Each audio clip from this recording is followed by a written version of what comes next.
In this lab, we will be using Newton's second law to predict the future motion of objects.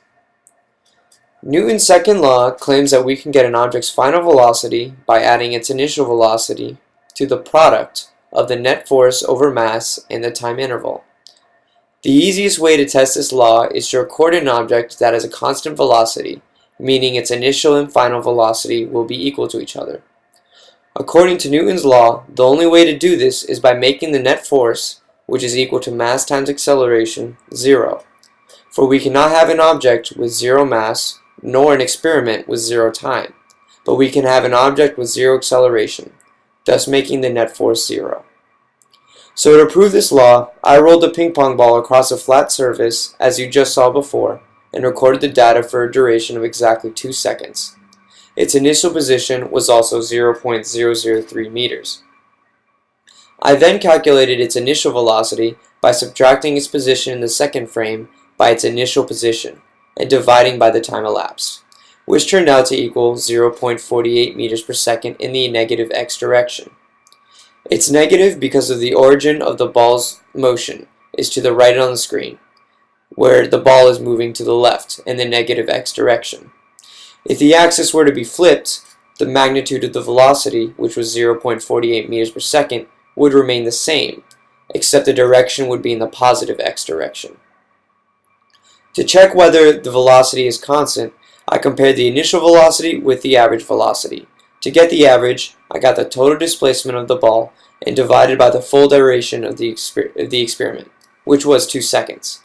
The average velocity turned out to be 0.43 meters per second in the negative x direction, which is decently close to my initial, leaving an error of 0.05 meters per second. As you can see in this graph, it most closely resembles a line, but there is still just a slight curve in it, showing some of the error that was made. Now it's time to compare my results with the computer model. Using Python, I input the following system properties and conditions. The mass of the ping pong ball, which is approximately 2.7 grams, or 0.0027 kilograms. The ball's initial position, which is 0.003 meters on the x-axis. The ball's initial velocity, 0.48 meters per second in the negative x direction, and the initial time, which is of course 0 seconds. For the motion prediction, I made it so the calculations only occur for a duration of 2 seconds, which is the duration of my experiment. I then added the equation from Newton's law that predicts what the new velocity will be, and input the net force to be 0. After running the program, you will see the simulation is very similar to my real-life video, with the ball moving in the negative x direction and the graph being linear. Here, I plotted the information from both the experiment and the computer model. They seem to be pretty close until the end, when the velocity of the experiment slightly begins to decrease, which is expected. There are several reasons as to why this is. 1. The ball is not rolling across a frictionless surface, thus the net force is technically not 0, since the force of friction is pointing in the opposite direction of velocity. However, the actual amount of frictional force is very minuscule considering the shape and size of the ball, so it should not affect the results as much.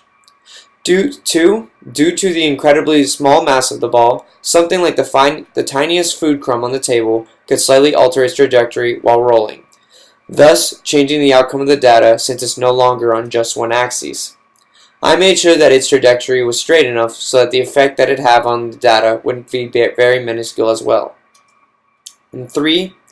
While using Tracker, as you can see, the center of mass I chose in each frame are not exactly in the same spot as the ball as they were in the previous, but it's still close enough where it does not heavily influence the data. Well, this ends my presentation. Thanks for watching.